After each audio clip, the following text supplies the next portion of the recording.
Yo, it's Big Fan Breezy with the Brooklyn Nets vlog. Yo, did y'all see the debates on Players Choice, Damo versus FYF? They about to do another recap to it, but I wanted to do my old recap just a little bit.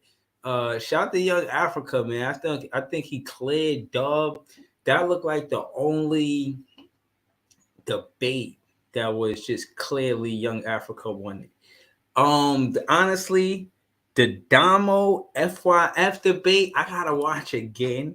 I thought Damo was cooking, but I thought FYF was cooking. I'll let it go back and forth with some fans to see how they feel about it. Shout out to Leak Bremer, in the building. Like, share, comment, subscribe. Yo, that was wild. Did you see that, Leak Bremer? Did you see those debates? He said young Zambia still didn't show his face, shaking my head. That's whatever at this point. He said he do it for entertainment. He went out there, put in that work. If there could be somebody to put him in a situation where he got to show his face, then whatever. But just content wise, I enjoy watching Young Africa uh, versus Dub. He cleared Dub. Like, damn, those debates were not even in Dub's favor. I don't even know why he chose those topics. Oh man. Lee Bremen says, I don't think he black anymore. He probably A-Ron or some shit. That's funny. He said, yeah, the stats debates. Yeah, man, he shouldn't have took that debate. Shout out to Go James. Salute. Yo, did you see it? Did you see the debate? Yo, anybody those see those debates, come talk to me about it, man, because I was highly entertained. That ticket big ox shit, yo, that shit was wow. That shit was wow. A big ox and Ticket TV, man. Ticket TV was cooking. I want to talk to Big Ox. I feel like Big Ox. I feel like Big Ox was playing into what Ticket TV was saying with the antics and kind of getting away from the actual content of basketball, man. That's Ticket TV game, man. You know not to follow him.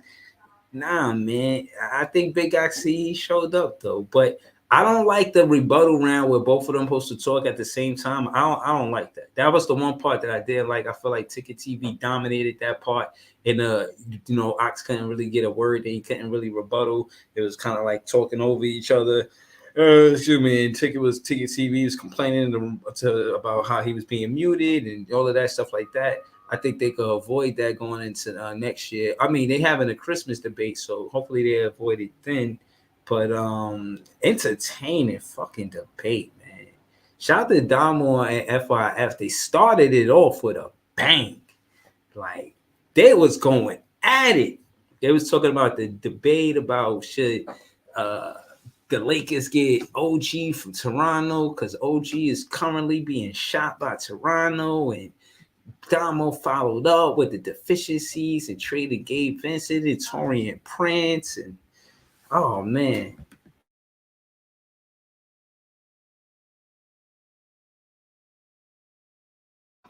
So it's just like it's a lot, man. It's a lot. He said that's the thing, Breezy. On some of these debates, niggas think because you talking over someone that means you cooking them. I agree. And that's why I don't like that last round, because just because you somebody could be talking over you so you won't get to your point. They be like, oh shit, I might you know what I mean? I slipped up and I said this and this and that, and I shared it. Word. So, listen, it is what it is, you know what I mean? I don't know if we could actually watch the debates here, and because I don't have any content on it, so my page is not directly affiliated with it. But I just kind of wanted to see who did see it. Again, shout out to FYF Sports Debates. They actually recapping it, I think at 7 o'clock. So I just wanted to do a short stream. You know what I'm saying? Because it was just that entertaining, man. It's that entertaining, man. What could I say, man? I was highly impressed with the content. I think they could do better with the judges. I feel like they was calling out the judges. I thought that was funny. They had the surprise judges. I honestly want to see the judges go after every battle and articulate why they picked who they picked, and I think that should be implemented into the debate realm, to help debating. You need the judges to articulate the why they chose who they chose, so that way it'll be less bias. Um, Not to say that they were, but the judges need to be able to critique the points that they gave the battle to him over that's this debater over, you know what I mean, was better than him because of whatever, or him or her, whatever case. So I would like to see the judges get better in the debates. Far as just the way they do it, and I don't like that last round between Big Ox and Ticket TV. I feel like they was talking over each other. But shit, 9 out of 10, man. I get that shit like a 9 out of 10, man. I feel like it was kind of one sided with Gifted and Mustard. I kind of see cleared it, but I was kind of, back and forth. I didn't get to see it in its entirety from front to back. I heard Chill and Fluent lost to Low and Mars, and is that correct? Am I correct on that? Did Chill and Fluent lose to Low and Mars? Because if they did, I gotta see that. I gotta rewatch this whole thing, man. I have to, bro. I have to. Shout out to Leak, shout out to Goat. Um, he said, "Who won the very last debate?" I heard it was Low and Mars. I heard it was Low and Mars. Lee Bremer said the debates may be good for building up someone's page, but I don't think that means a person doesn't know basketball because they may not win all their debates. Because who's to say who knows and who don't? I agree. You know what I'm saying? I think that some people are good at talking basketball, and that's one part of it. It's one thing to talk basketball; it's another thing to debate basketball. It's two different elements to the media of basketball. Just because you're good at debating, don't mean you're good at talking hoops. Just because you're good at talking hoops doesn't mean you're good at debating. So to be well versed in both, oh, that's incredible. That's incredible. Shout out to Leaf. What up, Leaf? Oh shit. Oh shit. Happy holidays first and foremost. I Happy mean, I holiday. Yo, hope you was you see my handing out my turkeys? thanks to everybody. Did you hand out the turkeys? Out two turkeys Thursday morning of Thanksgiving in the AM. I say the morning. It's like before I went to go do my newspaper routes and everything for like $112. I handed out two turkeys to the same church. They was already cooked, by the way, so it was hot, so I had to be real careful with them shits. So I handed out two turkeys to this church on Glenwood and where I used to live on Glenwood Avenue, Glenwood Road, and on East 34th Street. It's like right around the corner. And I Okay, seen some of the okay, families that was out there. A lot of it wasn't too cold, but it was some families that was in need. But two turkeys went to like one church. I didn't have that many turkeys. I did five turkeys like 2 years ago. Yeah, I saw okay. it, but I definitely did it. I ain't have a chance to get no pictures because I had to hurry up and go to BX and go do my newspaper route and shit. Man, I was tired as hell. Ate like a pig Yeah. yesterday at my mom's house, man. It's like the one of the first times that me, my mom's and my pops like kind of talked like a couple of months. We kind of Okay. like everybody like been basically on their own shit. Know how it is when it's grown, when the kids is grown and the family is grown, everybody go their separate ways. But I ain't here Yeah. to talk about that, man. Happy Thanksgiving to you. Yes, Happy. sir. I ain't gonna say Likewise. Thanksgiving because I don't really like Give thanks. Give thanks. the giving thanks. Because I feel like we celebrate that day much differently than it's been represented in history. You know what I'm saying? So like obviously, because Yes. obviously what was said about the Indians and the Pilgrims and everything, man, I kind of ignore that. You know what I'm saying? And then we kind of celebrated more in a positive light. So definitely, definitely thanks. And I gave my thanks video to everybody that supported, everybody Yeah. that was ever in the chat, everybody that I ever been in discourses and then been in chats with, man, and similarities and differences. Everybody that ever supported the page, man, and all of that, man. Then shout out to all the Nets fans everywhere. Shout out to the BK Block. Shout out Brooklyn Fan Band. All of Word. that, man. Everybody know it. But I also tagged you earlier in an interview that I thought was very, very interesting. It just so happened to be, the Kai Jones interview that he had Okay. yesterday, and he talked about some interesting stuff in that video. I don't know if you could find it, I but didn't see it. I didn't even see you yeah, yeah, tag me. yeah. I I, didn't but see I it. did, I did tag you in that. He was talking about. He seemed very at ease about looking forward to his next team and his next challenge or whatever. And he was Yeah. talking about what led to him getting off the team because he was told not to. Mitch Kupchak told him not to come to training camp Wow. before for whatever reason because they had spots that was already filled, and talked about a whole bunch drills, shooting drills and shooting practices that led to him not being on the team this year, and a whole bunch of stuff. They were of course they were concerned about the IG stuff, but there wasn't any negative meltdown. What had happened was he had lost his grandmother. A lot of people didn't know that. Like he had lost his grandmother, and he was having.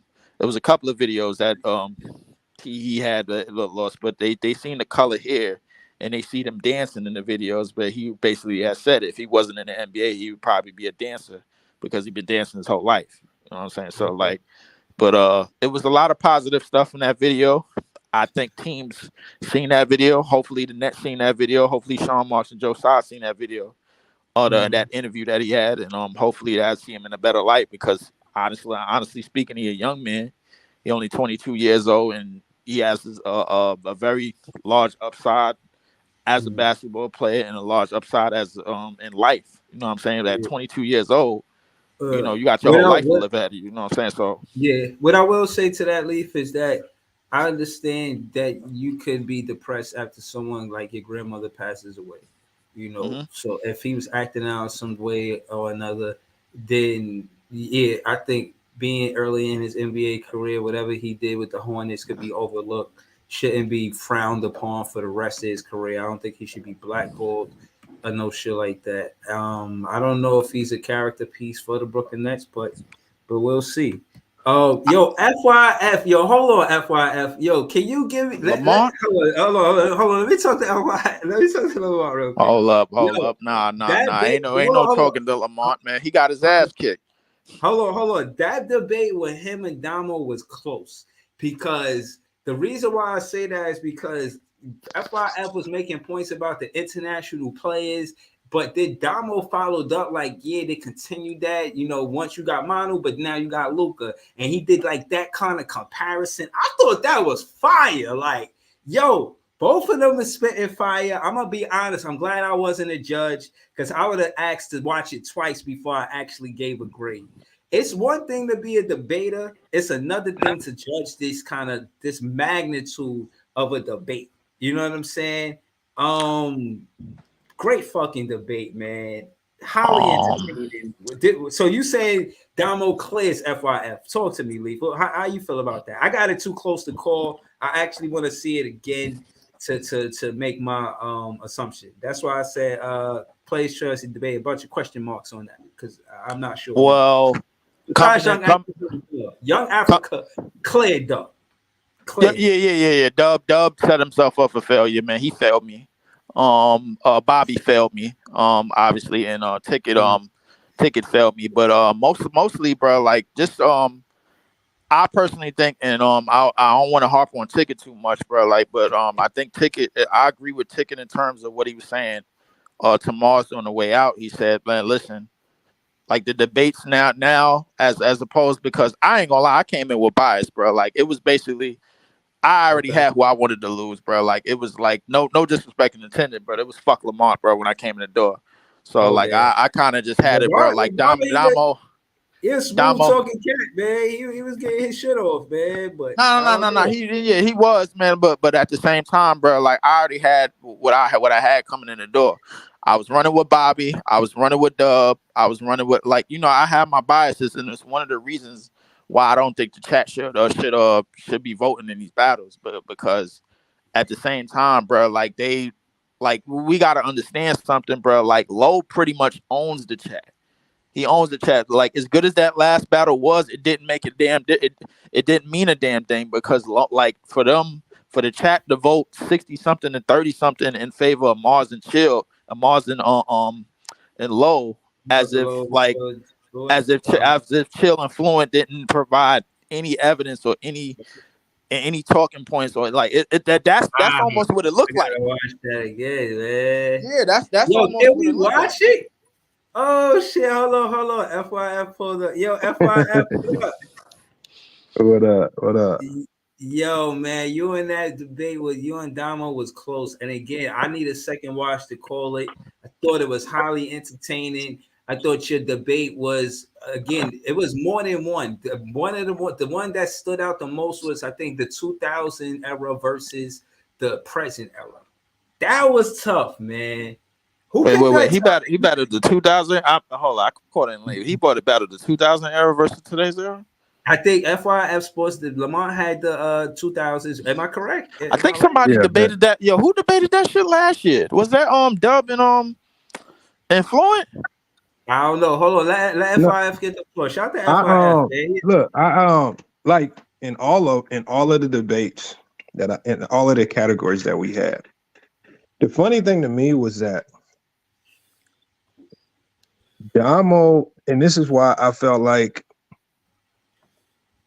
he didn't have to do much to win. Like I when I was talking to Ox last week, I told Ox everybody that was gonna win. I was like Fluent and Chill gonna lose because Low and Mars just got the chat and they just got the favoritism. I basically called everybody. So I said during our debate, if you rewatch, and this ain't no slight to Damo, it's just if we have literally like for example the 2010s versus the 2000s. Yeah.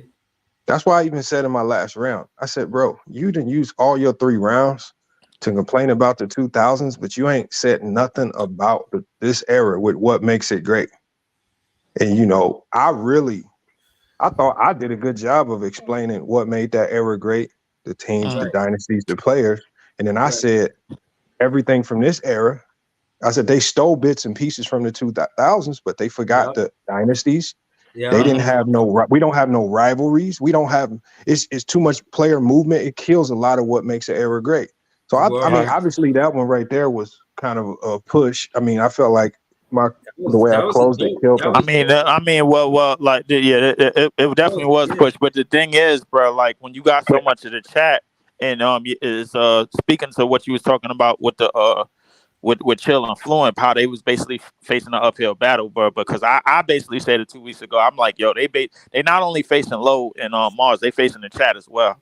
So the talking points that they always go to, bro, like Chill and Fluent, they pretty much got to change it in terms of how they change their talking points. Because I personally believe, bro, when y'all do these battles, the chat shouldn't be allowed to vote. Me personally. Well, no. What surprised me was, the Yeah, biggest thing that surprised me was, which I feel like it could have made a huge difference with the outcome, is they were only using 2 judges for our debate in the chat, and then they switched it up. And so for the other debates, they were using 4 judges in the chat. That's what And I was it's just like that could potentially change a lot. So I didn't know why they changed it up into that degree. But hold on. I don't know why they changed it up neither. And I thought I had him on the Bill Russell debate. Me too. Me too. Hold on. And the reason why I tell you that, this is why I'm gonna tell you, because I got to slide in a couple minutes. This is why. Yeah, I'm coming to your show. I'm definitely going to watch. I said that I said you enter in my realm because now you have to tell me why Bill Russell ain't top 5 based on my criteria. He didn't produce any real criteria on how you should create your top 5. He's just saying Bill Russell can't be top 5, but based on my criteria, which is primarily based on dominance, that's why he's in the top 5. And I showcased what he did, because I even called what he was going to say. You're going to talk about the competition, but he was playing Hall of Famers every night. And I just think with the chat, like I saw somebody in the chat say something. He said Dolph Shades. And it's just like, that's wild, because y'all don't know who Dolph Shades is. I don't think many people will take the time to go back and actually watch who Dolph Shaves was. But And so when I bring up these names, Before Will Chamberlain and Bob Pettit, he was the all-time leading scorer in the NBA at one well, point. but to see that, but that's the thing though. But like the thing is, during a debate where I got 2 90-second rounds and then a 2-minute closing, I don't have time to explain to everybody in the chat who each of these people was. Right. You know, that's why I mean, and I can't even lie. I had to even do research to see what his competition was. These are things I just learned and just doing my own research. So that's the crazy thing about it. Right. I think you made a lot of valid points saying that he could translate being a freakish athlete. His game would have been able to translate now, and how you brought up the record of what they were before he got to the team, and then the run that they had. It started with Bill Russell and ended with Bill Russell. I thought you was hitting Damo pretty hard with your facts. But what I will say is this: the judging system is what I really wanted to talk about. How does that happen? How do you go from 2 judges to 4 judges? How important is the chat? Hold on. How important is the chat vote? You know, like and the 4 judges, them not being able to be in the space where they get to articulate why they chose who they chose. It could be biased on their side, especially if they're not under scrutiny by the chat. I think that the chat keeps the judges honest to make sure that it's not biased. You understand? Because I'll hear the debaters go back and forth about the chat or the judges being biased, but I think by both of them being like on a bias watch, the chat could keep the judges honest, and the judges could kind of keep the chat honest. But more of the chat being able to keep the judges honest. I don't think there should be secret judges. I said all that to say that. Yeah, that was wild to me. Like I was thinking that the judges would be up there. I thought the 2 people on the screen with us would be the judges. Mm-hmm. And they were just, and it just surprised me when they just start saying, yeah, there's a vote in, and it's this is what it is. Like and judge number 1, judge number 2 type. Yeah, type and it's just like, bro, I was like, because that'd be like essentially. And they don't even critique why they saying that. Like you fought one, and it kind of makes it a little bit more of a secret type of bias type of thing when you don't know who's judging. You know what I'm saying? Like it's like judge 1, judge 2, judge 3, and then you find out after the battle, like it's somebody that judged maybe a battle, a battle like prior. That'd be like me. That'd be like me being a secret. Like even though I feel like I could judge ticket fairly, the optics of me being a judge for a ticket debate just don't look good. And so the fact that when I start seeing some of the judges, it's people who've openly come out and just say they don't like me, you know, for whatever, for only basketball reasons, like elders and these guys and even the Dales. It's just like, damn, that's wild. That's how y'all doing it. And it's just and then you switch up. We found out about 2 of the judges, but 2 of the other judges we still don't know. I found out about Elder because even Elder in the last battle, he had a chill and fluent, like basically by a landslide, and they was like, "Yo, judge number 2." And I kind of automatically knew who it was, and I was just like, "All right, yo, he had it by a landslide." Because I thought Ticket won his debate though. Didn't Ticket win his debate? Yeah, Ticket won his debate. Yeah, Ticket won his debate. But Big Ox, he was talking that media shit too. I was waiting for Big Ox to pull up too. I think Bobby, because Big Ox, what he said, like, hold on, what he said? He said it's no way that they was gonna let you lose a Black Friday twice in a row. So my thing is, what's going on? Like, I want to see a honest judges. The chat gonna be the chat, and I love the chat. Shout out to the chat. But the thing is, the judges always got to remain they got to be neutral to keep this what it is, keep it entertaining. You don't want people to feel like they rob. You want people to feel like, oh, I respect that, L, because the judges actually articulate why they lost. I feel like the judges pulled up and they was like going at the judges, like, how you know what I mean? I see Ticket challenge fucking Shaq. Like, yo, like what? I think they got to keep it to judges, like, cause last year they had some judges that wasn't familiar with the people that was battling. Like at least last year. Isn't that better?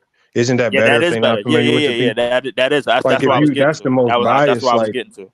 That's right. You know what I'm saying? Yo, go before you leave, because I know you're about to do. I'm gonna come to your show too. But let me ask you that real quick before you did. What are the best judges for a debate, especially at this magnitude? I mean, it's hard. It's hard because, I mean, for them, I can see why they want to have their own judges. I guess it's a platform, so they kind of want to control it to a certain degree. So I don't care. I mean, but I'm saying, I mean, but if you do the judges in the way that they did it, especially with that system, and then you change it up in the middle of the debates, it's just gonna leave a lot to question.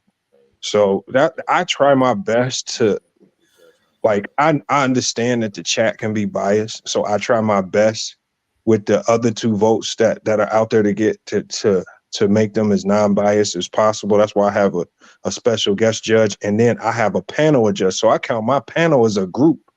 That group on the panel counts as one vote. So even if you got one person on that panel of 7 people that's biased, it's just gonna be hard for that to be consistent among 7 people. And then I have a separate special selected judge that also has their own independent vote as well. That I try to find people like other content creators, something like that, where they not biased as well. So I mean, it's hard. It's And let hard. me ask you, and how many judges do you think should be, judging a one-on-one debate? So I say five. I think it should be. And how important is the chat vote? I Chat think board, chat ain't that boring. I think you need to have 3 separate entities. I think Okay. I think you need to have 3 separate entities to counter any bias. But I don't know. I just because what they did was they changed the way the voting was up in the middle, and the way they changed it up was by adding 2 extra panelists to vote. That kind of nullifies some of the bias. Okay. And so it started to, towards the end, it started to shape out to look a little bit more non-biased when they added the 2 extra judges. But I don't know, man. So look, I ain't tripping, man. It is what it is. I came, like I told Big Ock, I said, look, I'm probably gonna lose. I said, you gonna lose. I said, I know for sure Chill and Fluent gonna lose. And I even told Chill and Fluent when I was over on the podcast, I said, y'all gonna lose, but it's not because y'all didn't out debate them. I said, you just not gonna be able to outdo the chat. And I told Big Ock the same thing. I said, Ticket has the he has a way of Lamont, so using you saying entertainment to win a debate. so Lamont, you saying that the chat was kind of valuable in this debate tonight? Like their The vote chat really mattered. the chat's valuable to the degree that They're the icebreaker. they remember if like that with the Bill Russell debate. Were they the icebreaker in that? Like, If are the they chat that valuable? automatically gives somebody, like if the chat was essentially automatically giving Low and Mars 1 point every topic, you know what I'm saying? So if you start a debate off and you only have a few points that can get you to win, if you start off with a 30% advantage because you have the chat vote just because you one of the fan favorites, it's just like that's a significant advantage. So that means just like what Leak said, the people that's debating against them two have to do. It has to be a 30-0 blowout for them to get to win. Like they have to go Pretty completely much. crazy on a round to get the still. Like It's almost something that Elton Brand was saying to yeah, Evan Turner, but you basically got to win by 15 to win by 1. to win by 1. And I mean, look, it is what it is. I mean, but like I said, I went into it knowing that this is. I got told Big Ock and I told Flynn Show, this is the results we're gonna get. But But it is what it is. Lamont, before you go, shout out to Hoops Podcast. I see you, Brody. What's good? I think the judges they can make the magnitude of this always big or humongous when it come down to the sincerity and integrity. If you can't compromise the judges' integrity in these debates, this will be one of the best. It's gonna be the best thing on sports on the YouTube, bro. Like the debates between these, like one of the 2 of the biggest podcasts, bro, and just seeing, how people can even get their chance. You know what I mean? Like, yo, man, I just think at the end of the day, the judges gotta keep the integrity to keep it righteous. You know what I'm saying? So, but shout out to host the podcast, man. You got something on this? Did you watch any of the battles? You want to talk about anything? Yeah. Shit, I watched Hello, Justin. I watched too much. Fuck you, Leaf. All right, my Oh knee. man, Wait until I figure out your government, nigga. It's on. It's on as soon as I figure out your government. All right, I'm gonna be passing that shit all over social media. But anyway, Oh, no, I think I definitely agree. I think it is a home court advantage type of deal whenever you're dealing with these PC events. Because oftentimes I don't care how many times you say, I want the chat to be unbiased. They're gonna be biased. It just is what it is. They're gonna rock with, the hometown boys, the boys that's been there through thick and thin with them. Unless you're low, or somebody as big as low is just gonna get fanfare no matter really where he goes, through anybody's chats. But outside of that, like I think one of the things that like has to be like established though when you're saying this, Mike, is chats voting has a place. It's just it needs to be like certain parameters around their value, how much chats voting value as. So like I was telling Mars the other day, I feel like it would probably be smarter if well, not smarter, but it would probably be better if chat had like a voting for like how you guys had like three rounds. It would probably be more fair if the chat had votes for like one of those rounds, or maybe at max two of those rounds. But every round is sort of unfair to like FYF who went up there, Mustard who went up there because he's not a usual for them. People like that, that come over to PC's events and stuff like that. It's really not putting them in the best position to win, because the chat is just naturally going to go with who they see more often on this channel.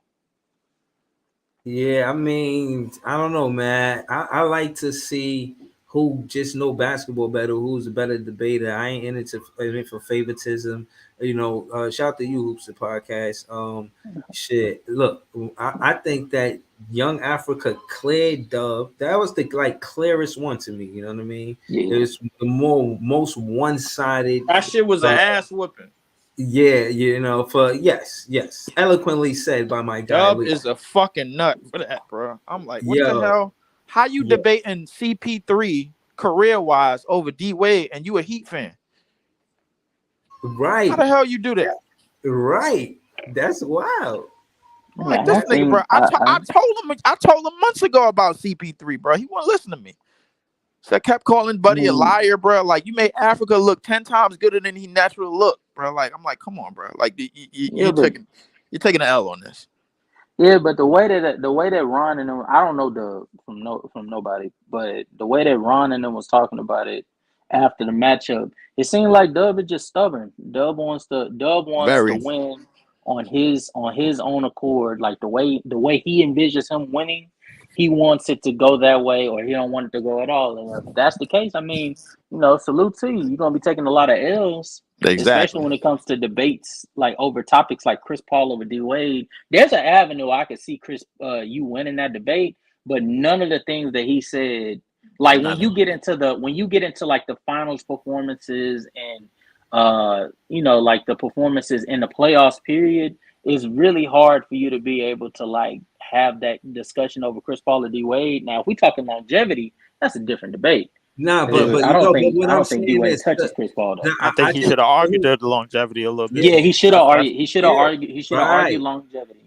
right. But no, But but again, I think it's what both of y'all said. But two things could be true. But I think it's heavy on what Leaf said about just being a Miami Heat fan. Why would you even go against Dwayne Wade?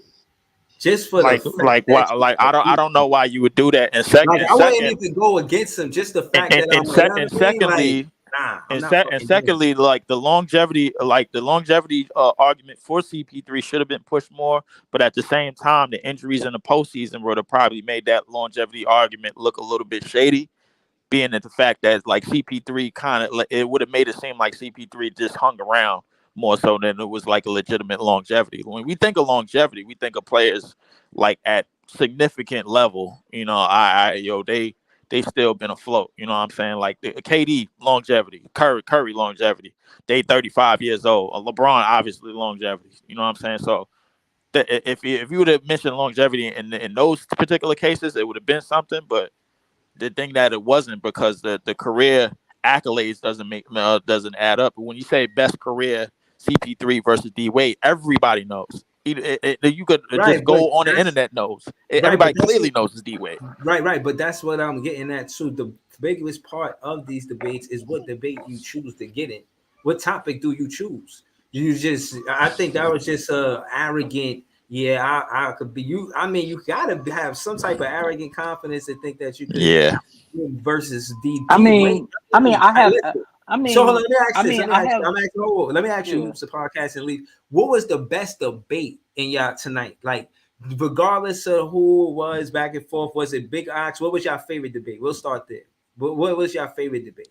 Hoops the podcast and then me. Chilltown and Fluent versus Mars and Yeah. Low. It had to be because Uh, the thing is, I think the points was made about as fluently, that's no pun intended, fluently as everybody was speaking, bro. Like everybody was speaking, they didn't hesitate a beat. They already knew what they was talking about. They knew the stats, they knew the numbers, they knew the history, they knew all the facts of the matter. The fact of the matter is that with Chilltown and Fluent were basically facing an uphill battle right from the goddamn beginning, as Lamont was talking about, because it was almost like the chat was basically gifting Mars and Low like a point each, bro. Like before they even started talking about the debate, and when you have that type of advantage, bro, like it's basically your opponent basically is facing an uphill battle. It's almost like you got to win by 15 just to win by one. It's something that Elton Brand said to Evan Turner. He was like, "Yo, Yeah, bro, no, would you rather see Philadelphia 76ers versus the Miami Heat or the Boston Celtics versus Miami?" He's like, "I play for the Philadelphia 76ers. I don't want to see us play the Heat." Like, you know what I'm saying? So he said he's basically taking it costs millions and millions and millions of memories. That's what you're taking away from the fans. You know what I'm saying? But so after, and for a lot of people that say that I mostly spit narratives and spit all of this, basically they sell you narratives every day. you do, That's what the NBA sell you. you do. yeah. No, I hear you. No, I hear but you. the NBA sell you narratives every day. No, That's no, how no. you. Hold on, But hold on. I just want to go to Hoops the podcast to ask him, what he thought about tonight. Oh no, I What was agree. your favorite I battle? think, I agree. I think Low and Mars versus Chill and Fluent was the best debate. The topics were very unique. The insight, different perspectives were exactly like what fans were looking for from really all of these debates. They hit on almost every single point that could be made for each topic. I can't really say that any of the other debates gave you everything you needed quite like those guys. But then again, that's why they were the main event, because Mm-hmm. that is the four best debaters that Mm-hmm. PC has to offer. And so, I mean, whenever you have like those four on any card, they should be somewhere either in the main event or near the main event because they're that good. So, yeah, Respectful. I wasn't surprised. Yeah. I ain't my favorite battle. Um, I ain't gonna lie. It probably would have been Damo and Lamont FYF Sports.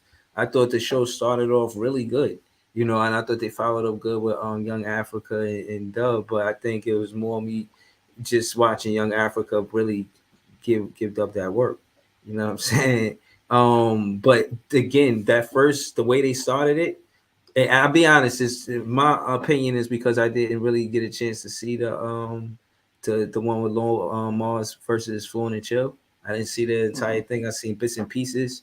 Where I was outside with my son playing I'll give basketball. you the short story to that shit, bro. Like after the first round, bro. Once I seen the chat vote Mars in a low 66% to they 30-some%, I was out of there.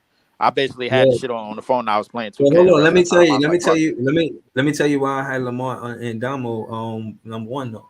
It's because the way they started, I feel like when they were debating each other, there was a lot of rebuttals. Like, okay, since he said that, I'm gonna say this, and I said this for him to now. Let's see if he rebuttal what I just said. You feel what I mean? There was a lot of that in the start of it, and I think they really did set the tone, for the entertainment for the night. You know what I mean? They stood tall. They did their thing. So that was why it was my favorite, but. Shout out to them. I know he doing a recap over there now. I told him I was gonna go over there. I just, what I'm saying. I gotta watch it again to get my full recap on it, man. Let me ask you, Hoops the podcast. You feel like off the first watch, you think it's just clear everybody that you chose the winner it clears, or some of them were kind of debatable? I think. Let me think. I think Gifted and Mustard was probably closer than people want to give credit to. Okay. I still think Gifted won, but I think it was closer than people want to admit. I think Africa and Dub was exactly the way I expected it to go. Um, let's see. The low Mars fluid shield debate, I feel like wasn't a wash. The Ox and Ticket one actually is the one that surprised me. I thought it would be closer than it actually was. Um, like don't get me wrong, like it wasn't just like a sweep, but I think I thought Ox would come a little bit better than he actually did. Pause. And then what was the first one? It was Domo versus Mont, right? That one I actually was closer than I thought it would be. I thought Mont was going to win one, and then I thought it wasn't going to be close. I didn't know too much about Dom's like debating ability, but he did very well. So okay, so you got Damo and Lamont up there as one of the best at least. Yeah. No. If, This is like they're the second second best. best. Yeah, they're second best. Third will Second probably best. be third will be Gifted and Mustard, and Okay. then like way down there is going to be Dub and Africa's. All right. What about you, Leaf? Man, what was your? You said your favorite. What was debatable? Like, what was the debatable one? Did you feel like you got The watched? only battle that I really like, that I really remotely cared for in terms of in terms of what I knew that was going to be brought to the battle was Chilltown on Fluent versus Mars and Low battle. The mustard versus Sheldon Williams shit. I ain't give a fuck about that. I turned the shit off. Um, who else? The Damo battle. I came in late. I had my bias to that. It was basically fuck Lamont and fuck Africa right through the door.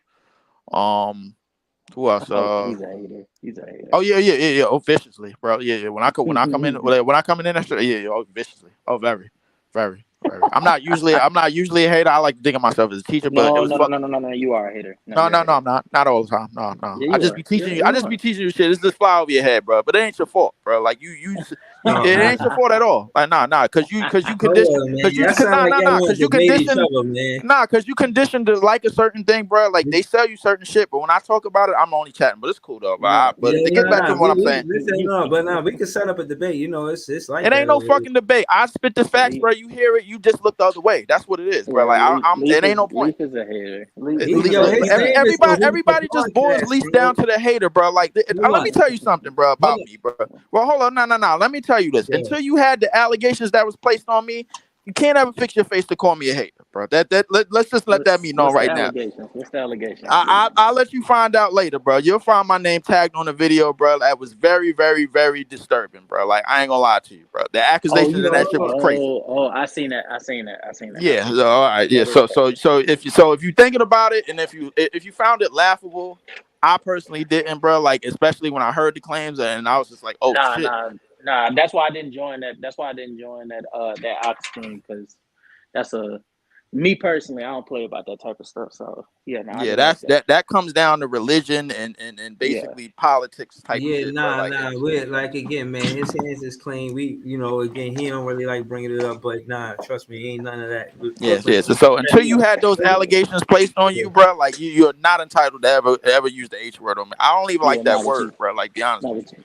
Not yeah, with yeah, you. nah, that's You crazy. We are we one not though. doing none of that. We don't play like that's you. funny. Yeah. We don't. That's none of the That none of that it. that was that was just mind boggling to me, bro. Like that, it basically almost like Buddy kind of dig for that shit. You know what I'm saying? Like because he said he only looked up like he did a whole bunch of research in a couple of weeks, and then he found me as a target to dig, bro. Like I became a target on YouTube, and I only got 80 fucking subscribers, bro. That ought to show you, bro. Like people's listening.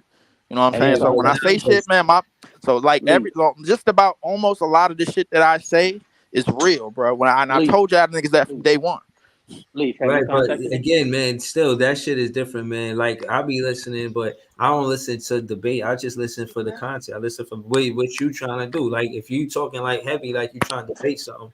But again, like I said, I had nothing to do with it. So again, remember, it was a whole big misunderstanding for me. I But feel you. again, But not to dwell on it because I think you got past it. Shout out to Big Ox. That was yeah, dope. yeah, yeah. Shout out to Bobby, man, because he held it down. But to get to my point Right. about the battles, bro, like I No, like no, I was asking you. I was asking you which battles you thought was debatable. debatable was the Chilltown and Fluent versus Mars and Low. Okay. So your I favorite think the battle was debatable. The yeah, best yeah, that was my favorite battle was debatable. debatable because in the standpoint of it was basically Low trying to push a narrative to basically his entire fan base and everybody, and then Fluent and Chill basically having the knowledge and the history on their side to like throw that narrative and then kind of get it out, like basically throw it in the garbage. But the thing is about the chat, bro, like facing an uphill battle. But in terms of the battle itself and they talking points, I thought everybody had great talking points. I thought everybody expressed their talking points to a T. I thought everybody broke down a lot of their talking points to a T.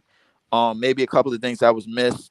Obviously, Mars and Low, I'm not gonna say nothing to them as the debaters, man. But like, let's just face it, bro. They got the chat on their side a lot of times. It is what it Yeah, is. You know what yeah. I'm saying? So And like, we gonna. I'm I'm not gonna gonna. read. 78 I'm out gonna of read. 100. He's been through. Oh, For I real. think I found Where I that interview you say was that talking without about. This really shit you, working. right? Yeah.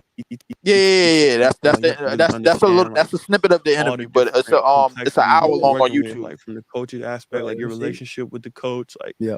and what they see you as, and then you have to have a consistent character every day. Yeah. So I would say that yeah, I had G League games where I went off, but there were some times in a workout where I wasn't like shooting it that well. Like we would have a drill, do the 103 drill. I'll make like 60 out of 100. Wow. And then another guy's doing like 75, 78. They're like, well, he's been here longer.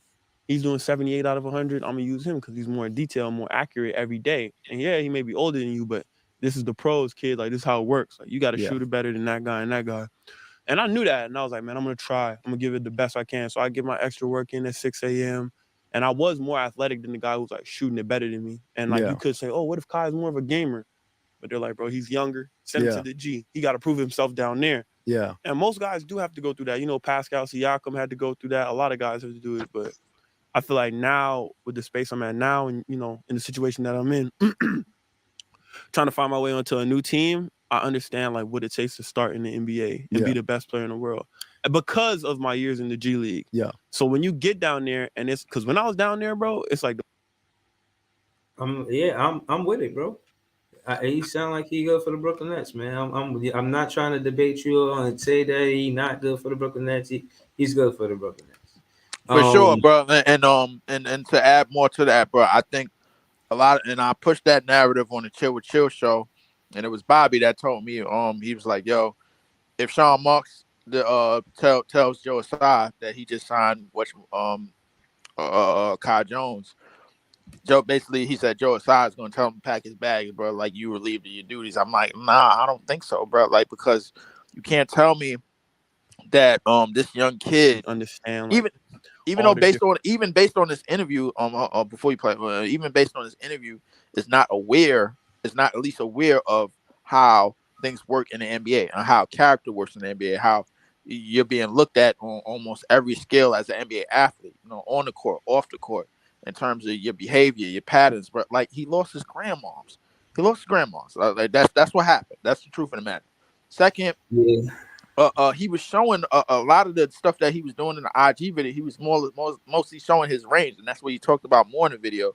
He talked about just showing character, like he's kind of a silly kid, you know what I'm saying? Like just going around, but they was thinking of something wrong with him, and it wasn't necessarily wrong with him. No, but so after his grandma's passed, they was trying to get him to go to therapy and things like this, and he went to therapy, and he just said, "Yo, I'm good, man. I promise you, I'm good." And then he had the videos all after the fact, and they took that kind of out of context and kind of ran with it and said yo, he was having a mental breakdown, this, that, and the third, and that's kind of what the media But see. no, but again, maybe they were right about the mental breakdown, but the why is the narrative that was wrong about it. You Yeah, know what I mean? the Right. why is definitely in the narratives that was wrong Right. because But let me tell you why I say that he would be good for the Brooklyn Nets is because of this interview, because he spoke highly on the G League, and that's what the Brooklyn Nets are doing in the transition of putting their players in player development, and that's exactly what the G League is. He mentioned how he thinking about the long run because he mentioned Siakam and how he talking about a champion. He talking about being the best player in the world. So again, yeah, you're the first one to mention Kai Jones, but I'm definitely rocking with Kai Jones too. I think he'll be dope for the team. Shout out to Casino. He just got the utmost confidence in himself and sees himself as the best. Ain't nothing wrong with that. That's my perspective change on bro after this interview. Word, see, again, I just seen that too. I said the same thing. I just seen this interview. Like before right, this interview, I haven't seen any content of him it really. came out last night. The interview Right. came out last night. It's Right, fresh. right, right. So again, this is the difference between now and then. A lot of times where the media would say whatever about a player, that was the narrative, and then they just run with it. You know what I mean? Michael Jordan, he gambles. Then you never hear Michael Jordan's side of it. That even if that is true, the way he will articulate from his perspective is different from how the media will push it. So I Right, like players having podcasts to speak their piece. You know what I'm saying? To get to say definitely, how they feel and how they look at it. And honestly, I said all I had to say that he sounds like a professional. It sounds like definitely, that definitely for sure. he He sounds like definitely sounds like he knows his way around like the professional game and how it's meant to be, how you are on the court and as well off the court. You know what I'm saying? And I think that plays a like in terms of character. I think this is something that Joe Aside, Sean Marks should be looking at, and just in terms of, all right, yo, they could move on from here, and all of the questions and everything that all of the question marks that would circle around him, character wise, are pretty much kind of putting a coffin, at least on their perspective, because if he's explaining and articulating everything that the way he's articulating it, bro, this should be enough for you to like at least give this kid a shot and like just come to terms that he was dealt a bad deal over in Charlotte and everything, and things went how it went, and he could continue to move on from there. You know what I'm saying? You getting this kid on a rookie deal anyway. It's only 13 mil a year. Yeah, but no, but that's the thing. I agree because again, the interview shows that he can articulate himself in a professional way. Where even if he's talking about being the best player in the world, he understands the significance of the G League. Where he might not even get minutes with the pro league and with the Brooklyn Nets. He might be on the Long Island Nets before he even get his chance. You know what I'm saying? And I just think that kind of maturity shows professionalism. In your career.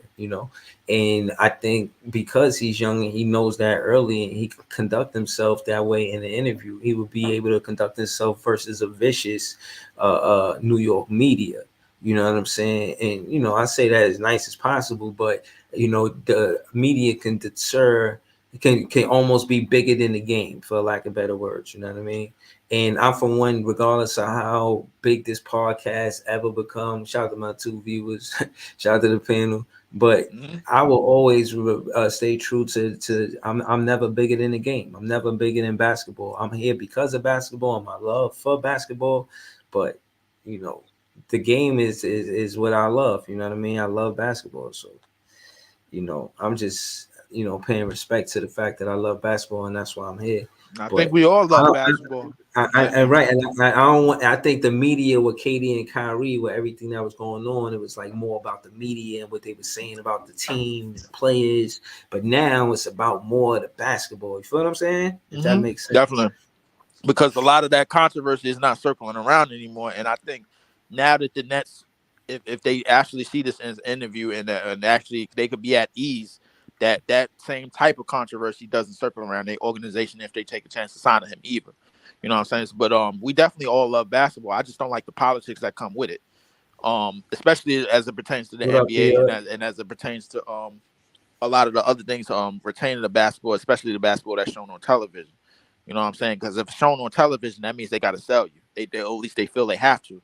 You know what I'm saying? They got to sell you Steph. They got to sell you LeBron. They got to sell you KD. You don't. You really don't, bro. Like, you got to let the game play out for itself. But they feel like they got to sell you just so they can make more money and more ratings and more politics. As soon as they put dollars and cents in it, bro, like, then that's when the narratives and shit come into base. So if I talk narratives, bro, like if everybody say I talk narratives, everything that you watching is narrative driven. They sell you that shit on ESPN. They sell you that shit on all of these debate channels and all of these shits that actually get paid to do the shit that we doing on YouTube. We just talk more X's and O's and more how the players play and everything like that, bro. Like No, they're but trying to. that's the thing. That's like I'm a fan of certain things, and I listen to certain shows, and they may articulate it like me, this and that. Like for instance, like me and you. I like to think we're a good duo. I like to think that what we did to the Chicago Bull fans, we could do that all over. You know what I Oh mean? yeah, yeah, Like man. I've I been don't on. mind elbow dropping them niggas, Yeah, yeah. yeah, I've been, but I'm saying all that to say that I've been on the road for Dolo and it works. You know what I'm saying? Like again, yeah, people will question my basketball knowledge. You see, I'll be all over YouTube. They be saying whatever extra shit, but I challenge them and I compete. And at the end of the day, right now, I think I was wrong with the duo in Mikal Bridges and Cam Johnson. I think Mikal Bridges is ascending faster than Cam Johnson, and that's mainly because of availability. But it is what it is, right? But I think the duo that I'm really looking at now is going to be Cam Thomas and Mikal Bridges, opposed to Mikal Bridges and Cam Johnson. That's just where I'm at with it. You feel what I'm saying? So, case in point is I've been wrong, but I'll still stay with the team. I'm still, what I'm saying, looking at every game and seeing the different things that happen for me to make the change to even recognize what they're doing. You feel what I mean? So some of it is what I want them to do. Some of and some of me vlogging is what I'm actually saying.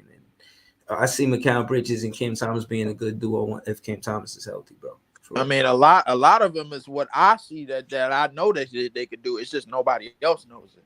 The thing is, bro, like when me and Joey say this team could be coaching they sleep, bro, like we actually mean that shit, bro. Like because the thing is, if you have a whole bunch of pieces in place, if you have a whole bunch of guys that could plug and play, man, from at least one minimum from 1 to 9 and 1 to 11, bro, like you got to be able to use that as your advantage, bro. The problem is we don't use that as our advantage.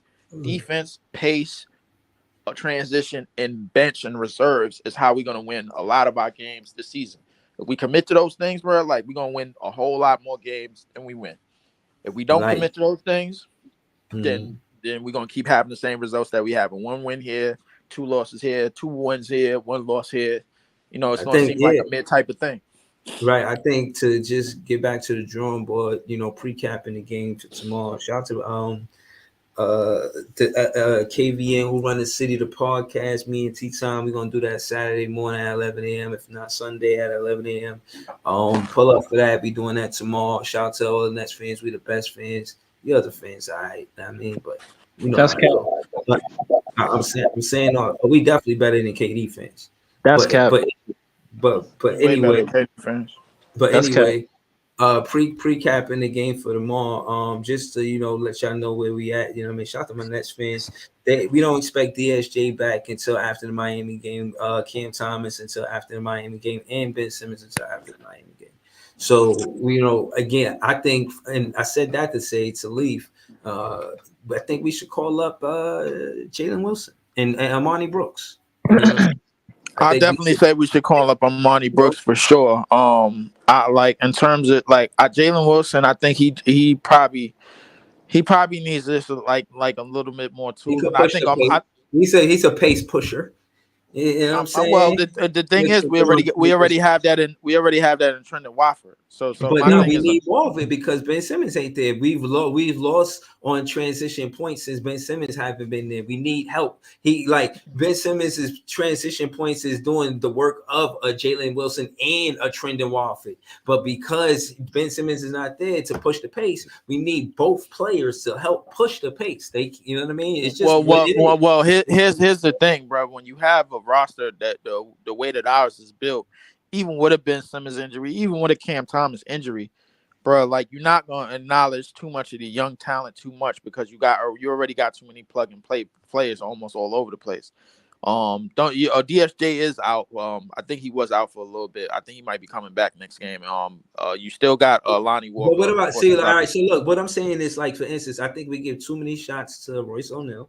I think he's not a shot creator. He's more of a 3-and-D player. He can He's more help as a with the spot up shooter. transition. Yeah. He can help with the transition a little bit. Listen, Royce O'Neal is a better Royce O'Neal right now. I'll say he's a better rebounder. Well, I don't know.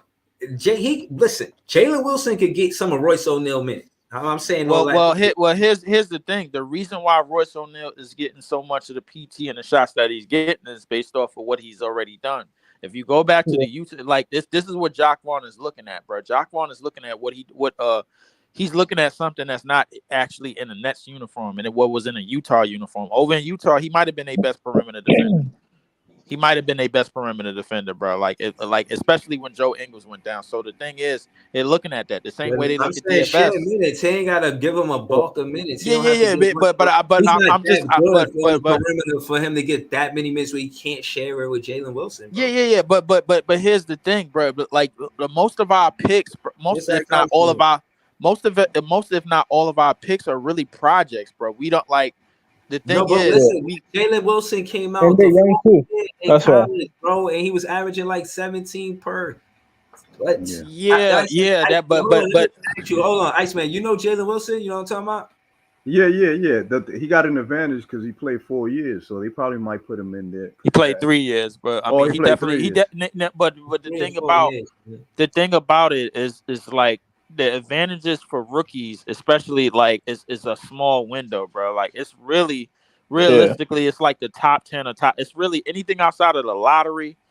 Like unless you have a roster that's not as competent as ours in terms of plug and play players, bro, they're not gonna really acknowledge the services of Jalen Wilson that much, bro. I'm telling you how it is. And another thing with a Jalen Wilson is that he's treated like a project, not just of how far he fell down, but because of the way the roster is already shaped. So Royce O'Neal, who was one of the best perimeter defenders in his previous location, which is in Utah, and the DFS, who was the best defender on his team when he came from Dallas, they're gonna get the stamp of approval based on what they've already done and based on the fact that they're still gonna be vets and they're gonna go on to still have careers in this league years down the line. The thing is about Jalen Wilson, even a Tariq Whitehead and a Noah Clowney, just that for the immediate future, Jalen Wilson. Like before we get to Noah Clowney, we don't have an immediate future. That's what I'm trying to tell you, Breezy. Jalen Wilson is ready. Trendon Watford is ready. No. Trendon Watford. Listen, I give you Trendon Watford, and I'm surprised that he got the minutes that he got. Man. But the thing is, things about him from Portland, man. I understand. But the thing is. But hold on before you continue, bro. The thing about a Trendon Watford, he's getting more unlocked. We're figuring out more and more what he's capable of in a Nets uniform as opposed to what a Portland uniform. In a Portland uniform, he was more of a post scorer in the post, and even in college he was in the post. We didn't know that he could push the pace and get up the court and fly up the court and then make passes and make plays and make decent reads and mid and grown level reads. We didn't know that. That's what we're starting to figure out now. The thing about the Jalen Wilsons now the thing about our draft picks, even Armani Brooks could shoot at a NBA level. The thing is and he's one of the few players out of that we have consistently in the G League that could do something on an NBA level that's valued. Jalen Wilson, we don't know what he can do elite at an NBA level. We know Armani Brooks is an elite shooter at an NBA level. We don't know what Clowney can do elite at an NBA level. We don't know what Whitehead could do elite at an NBA level. We know for a fact that Armani Brooks is an elite NBA level shooter, and he proved it in that Miami game. But how did that come? It came with opportunity, which is now. We're killing two birds with one stone. We're taking advantage that these dudes is out, that DSJ is out, so that's where they might plug in this kid on Wilson. Right. So they might. His defense is sturdy. Don't act like we don't need help with defense. And his defense with is the defense, he could get away with a lot. I think the defense is sturdy, but I think the main thing we need defensively is a team-based defensive plan. If we have a team-based defensive plan, that's what creates great team defenses. If you have a team-based defensive plan, case in point, the Raptors, bro. Like, don't get me wrong, bro. Like, I love what Nick Nurse did for them, and Nick Nurse has a defensive mind through basically the kitchen sink when he was over there with the Raptors and the entire tender. And now the players that's left over there, the Siakams, the OG Ananobis, even the Scotty Barnes to extent, they still use those concepts. You know what I'm saying? So as a team defense, I think you gotta have more of a team defensive plan than to have just individual defenders. You can have bodies all over the place, but if we not doing nothing as a team, all right, yo, lead the guy to the left, bro. He shoots bad on the left. Lead the guy to the right. You got the help on the right and lead them into traps and lead them into more turnovers and have that type of defensive plan. We're gonna have the same results that we've been having, giving up 100-something points to the Atlantas and to the Milwaukee's and to all these other teams that we've been giving 100-something points against. So and we on the back now because we don't have our lead assist man, we don't have our lead scorer. Our lead assist man also happens to be one of our best defenders outside of Claxton and outside of McHale. So the thing is, the reality is, no matter, listen, you could give Jalen Wilson a chance, and I think he will get a shot eventually at some point in the season. I'm not saying all this to say that he's not. He's probably going to get minutes tomorrow. I won't be surprised. Yeah, he probably will get minutes tomorrow. But I think the main thing is that with the way that Jacques Vaughn coaches, bro, like he keeps a lot of these players on short leashes, especially the young players and the players that he didn't promise minutes to, and he didn't promise rotation minutes to. You know what I'm saying? Trendon Watford earned his keep by bringing in a value that they didn't really have off the bench, which is tempo and pace and pushing the ball off the rebound and actually getting in the lanes. Yo, it looks like the little minutes you get, bro, you got to play your ass off. Because look at Giles. He came in to score 7. And if it takes that for Jacques Vaughn to give you minutes, bro, oh, man, you got to bust your ass. You understand? So yeah, that's what I'll be saying. So we always complain about the minute distribution and all that. And when you look at these players individually, you can see that realistically, again, if they do get their chance in the 82 game season, they really, you know what I mean? It's like, I don't think that he should have them in a rotation like every game. You know what I mean? That's just me. If I was a coach, I'd be getting them in the G League. Getting them into the Brooklyn Nets. All right, just play it back. All right, go back to the G League. You know what I mean? I think I'm just like, but I guess that's not how it goes. You feel what I'm saying? But I'm just saying that's how I look at it. But you know, it's all. But it's like where we at in between.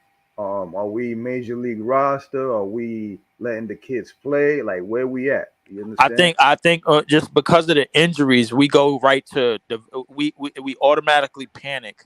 When we have injuries and we have losses off those injuries, we automatically panic and go straight to development. That's not what we came to the season trying to do. The development is in the G League, and that's where it should stay. Because the 3 players that we chose in this draft, let's just face it, they not really roster ready. The only way we was going to make it on this roster is we didn't make the sign. Why did we pick up DSJ? Why did we pick up Lonnie Walker? Why did we pick up the pieces that we pick in the season? We are here to compete. And I know we can compete because a lot of these players that I just mentioned, even the reserves, are plug and play players, and they could start on a team any given day. This team is very, very simple to coach, bro. Like the problem is, with the injuries, we tend to panic, and the thing is, you can't panic. You got to have poison. You got to have a plan B. You got to have plan C. You got to have plan D. Because if you have a roster this stacked with plug and play players and players that's willing to put in the work and put in the time to add different values to the team on the court, you have to have the different plans and how to put them in place. And this is where I hold Jacques Vaughn accountable because the thing is, realistically, everybody knows him as a defensive mind because of the pop system, but he has to be more than that. He has to rise to that. He has to ask questions to these players. He has to figure out what these players are seeing while they're on the court, figure out what they're going against, figuring out what the matchups are and the switches that they're going against. He has to put themselves in their minds while he's out there. But that's what I'm saying. The success in Jacques Vaughn is opening up that rotation, having a 9-10 man rotation. I think it's more than that. Hold on. Let me get to what I'm saying. I think when you have a situation where you got Childs on the bench and your versus Embiid, I think he should be more obvious. Like we're not trying to sneak attack. He's the biggest guy on the bench. Pause. We're gonna put him in the game because we're going versus Embiid. Utilize the guys that we have on the bench versus in matchups. No. You say that. I think that's a good game plan, but I'll give you a better one. A better one is to make Embiid run. You have to test his stamina. Because the thing is, bro, like we know Embiid is a monster. Is he a monster for 48 minutes? Is he a monster getting up and down the court against like a athletic big like a Claxton, and a future athletic big. What I like to think is Kai Jones. You know what I'm But saying? again, Is he? a lot of the times we be in situations where we trail because we don't know how to stop them. I mean, even though they the number one pick and roll duo in the league, Embiid and Maxi, but at the end of the day, we got Mikal Bridges. You know what I'm saying? Like, I want him to be enough to guard these tough guards. Like when Kobe slapped the floor, like that type of defensive mindset. I need you to be out there like that. If you're not doing that, and you just went from, oh, I need to score 45. That's what's going to be more significant for us to win. I just want to say, shout out to my guy Bridges. But the more important thing I think you're doing is being a shutdown defender. Yeah, you have 45, but I think. hold I on. think Cam come back, he'll be doing What's that. the value? What's the scoring load value? will be on. Hold on. I And think. the shutdown, hold on. And the shutdown defender, you do not give up 43 points, bro. If you got I think, you don't give up 43 points. I agree. I agree with you. I agree with you. We on the same page. But the problem is that that would be more of his role when Cam comes back. That would be more Yeah. of his role when Ben comes back, and that would be more of his role if Armani Brooks So was who in was a supposed to step rotation and up he and was. play defense on Trey I, Young? I Even though they shot bad, they did get a lot of free throws. in terms of the way our team looks, bro. Like, to be honest, in hindsight, I can understand why you would think that that could be Mikal, but the thing is, we have more bodies than that. DSJ is one of the best point attack defenders in the league. He wasn't there though. He wasn't there. Got you. But now it boils back down to Mikal because now you But putting pressure on him. Dinwiddie Now that you was put. guarding him when he was Yeah, getting those it was fouls, too. Dinwiddie that was guarding him. It was also Dinwiddie that was getting lost on screens and getting toasted. You know what I'm saying? So Mikal. So the thing is, when you got Mikal asserting himself on the offensive end, he's not going to have any energy left on the defensive end because he's Yeah. coming from a place where he was a role guy and defense and corner shooting was his go-to, and he never actually wavered. That's one of the reasons why he was able to play 82 games this season. He was able to stay durable because he had very few assignments and very few jobs on the court. Now that he has more jobs, it's going to be a test of endurance for him. Now that he has to be the scorer and he's closed his games for us. I don't know if you realize it. He has closed a lot of games for us. You know what I'm saying? Like, he's closed. Mikal Bridges. Mikal Bridges has closed games at the free throw line. He's closed games on the defensive end. He's closed games, bro, with his rebounding in the fourth quarter, and he does not settle in the fourth quarter. If you see him settling for a three, that means he's tired. That means he's but that's exhausted. again. I think another thing is when Cam Thomas is there, he's He's one of the best creators, like off the back door. Like, you can't take your eyes off him. If you fall asleep and think he's gonna wait at the 3-point line, he'll hit you with the back door, cut to the basket, and I've seen a score like that a few times, and big baskets too, like in the fourth quarter type shit. So yeah, shout out to Mikal Bridges, but he definitely plays better off the ball as the second shot creator or the third shot creator. That's how. Right. But going into Miami game, do you think Mikal Bridges and Lonnie Walker could go for 20 plus together versus Miami? I think it's possible, but the way that Miami put the thing is, Miami has found their stride on defense. I think one of the things about it, they've found their identity again. If you go back and look at the last game that we played against them, like, they held us to what 90-something points. You know what I'm saying? And that's because of their defense and everything. Like, the thing is, they play defense. They got Josh Richardson back. They got guys that that could rotate and rebound and go out there and hustle and close out to the shooter. They one of the best transition defensive teams. They don't They're give going to up be too on the many transitions. back-to-back, too, because they're playing the Knicks tonight. They are going to be on the back-to-back. But the one thing about Miami is, is a test of endurance, because that Miami culture, that Heat culture is real. They get in the gym. They don't mess around. They get back on defense, bro. Like, and the team that we beat early in the season is not the same team that we're going to see tomorrow, and it's not the same team that we played against the last game. So how y'all calling? I'm about to get in the win, man. Shout out to y'all, man. Shout out to the chat. Happy Give Thanks Day. You know what I'm saying? I hope y'all spending it with families. About the memories. Happy holidays, man. The hell with that, because that's why I call every holiday I don't believe in, bro. Like, happy holidays. Well. But hold on, Iceman. What you got on tomorrow night's game? You got us winning that? Yeah, we could pull that off. We could pull it to end the streak, start on the right path. We could do that. All right, who you think will have a big game? Tomorrow's a Mikal Bridges game, I think. And Cam Johnson got to snap out of it tomorrow. Like, I don't know if he's not on the injury report, so I think he's playing. Yeah. There was a little cramp I think he caught, so that's good. Cam You Johnson know. had 23 in the last game, bro. Like I'm Mm-hmm. not gonna Yeah. say like scoring wise he provided. It's just we didn't get no stops when we needed to. Yeah, nah, he got to play better defense, man. For real. I think we But all got to play better defense. yeah, of course. You've seen the stats. We 22nd on defense, first in rebounds. That's what I wanted to ask y'all too. We were talking about something, but we were ninth in offense, first in rebounds. I don't remember the last time we were first in rebounds, but I didn't really want to talk about it because we were 22nd in defense. Like it don't even matter, you know what I mean? Yeah. Shout to Barry, shout to P Hood, shout to Lee, shout to Casino, shout to Iceman. I think we win some more because I think Lonnie Walker goes off, man. I think he's the X Mm. factor of the game. I think he's going to slow down their jump shooters. I think he played both sides of the ball, and I think he really won it, man. I think we're going to build around him as a team. I think Nick Claxton stays consistent. Bam, he always is tough at for Nick Claxton, but because Nick Claxton is competitive, I see Nick Claxton. You know what I Yo, mean? he's shooting that jumper now too. You It's a saw that? long day for Bam. You know what I'm saying? I Um, I would say, bro. Like I don't like you living by can't the put Hope Royce Creed. O'Neal on Jimmy Butler, man. That's out. I don't Can't like do living. it. I don't like living by the Hope Creed, but I hope I hope we win these next two games, man. Even though we're gonna be on a back to back Saturday and Sunday, but I'm hoping that we win these next two games, bro, because we definitely need to get back in the win column. We definitely need to stop the bleeding right now, man. With this losing streak that we on, bro. Like hopefully Dinwiddie could have a serviceable night shooting wise. Hopefully we move the ball a little bit faster. We get up the court a little bit faster. Hopefully, our defense is a little bit more active in terms of hands and He's the getting in the best. pass He lanes. like just defensively on our team on a 1-on-1 situation. Dinwiddie's supposed to be able to guard Butler. He's our best chance at guarding Butler. Yep.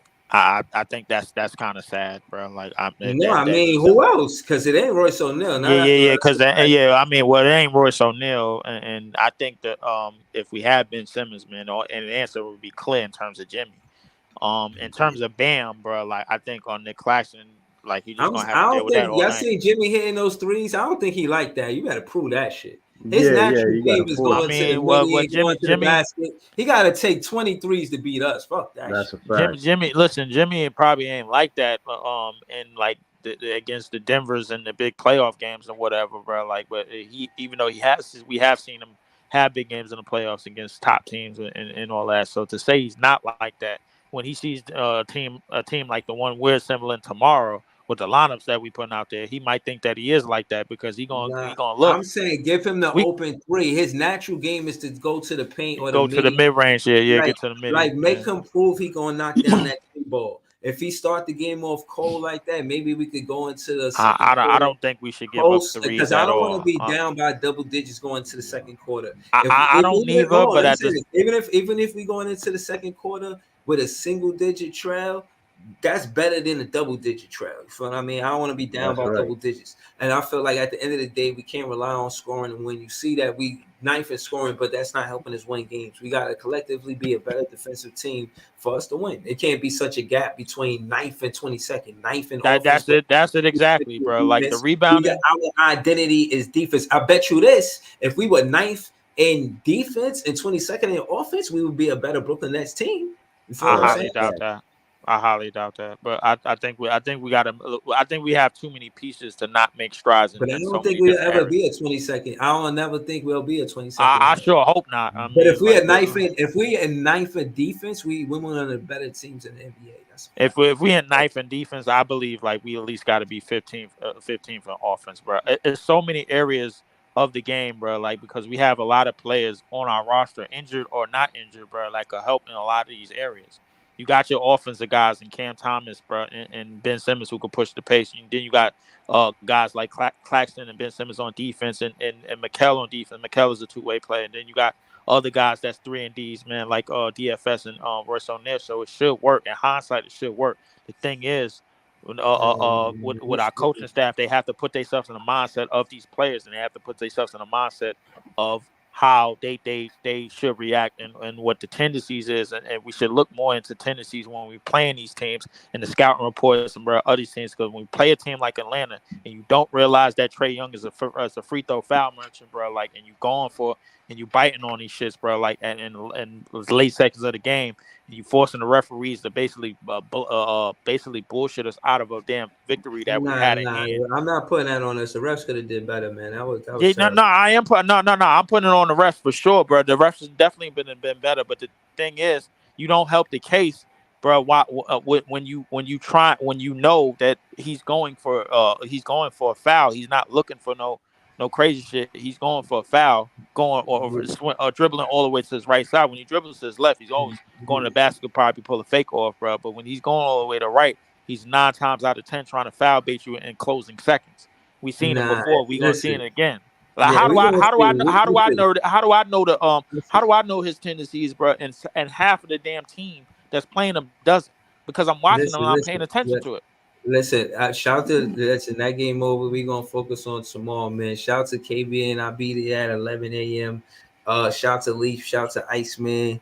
I would think we win this game off of I pure would hunger. say shout out to KBN Ben, but listen, man, I don't need to see T Tom pop up with his fresh cut beard, man, every fucking week, man, talking about how the Knicks is doing this and doing that, and they 8-6 and 9-6, and they had most of their team healthy, man, and our top players been hurt, and we 6-8. What does that really say? Once Like I Cam said, Thomas man. come back, everything changes. Like I said, pull up the KBN. I don't let these Nets fans down. I always kick up dust. I don't Facts. care what kind of haircut he got. He gonna get this work. It's nothing new. It's what I do. Shout to KBN. We there 11 a.m. Shout to the Nets fans. We the best fans. Man, we out here, man. Have a I continue think to enjoy